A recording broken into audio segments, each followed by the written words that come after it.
आत्ता रे त्याची म्हणा हेलिकॉप्टर ते पण एवढ्या खाली पहाटेच्या 4 वाजता गाडीत बसून निघालो का मी श्रीनाथ केसरीला. मग जाता जाता गाडीत लावलेली तर देवाची गाणी एकदम मन प्रसन्नच की.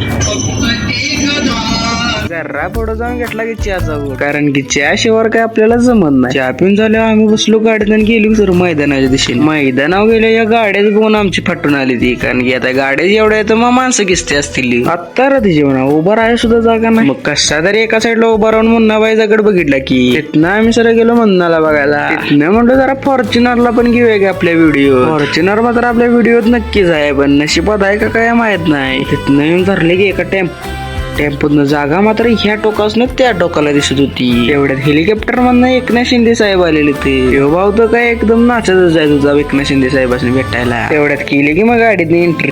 तेवढ्यात झाली ती की बॅकेडॉनची एंट्री. एका साईडला तिकडे जनरलचं पण मैदान होतं. जनरलच्या काय मैदानाची आपल्याला आवड नाही, आपल्याला आवडते मात्र 3 फेऱ्याचं मैदान. तेवढ्या जनरल पण चालू झालं त्याने आपल्याला लाईव्ह मध्ये पण दाखवत होतं. आम्ही सेमी पण बघितल्या आणि आलो की सरळ घराकडे. फॉर्च्युनरचा मानकरी कोण झाला ते कॉमेंट मध्ये नक्कीच सांगा.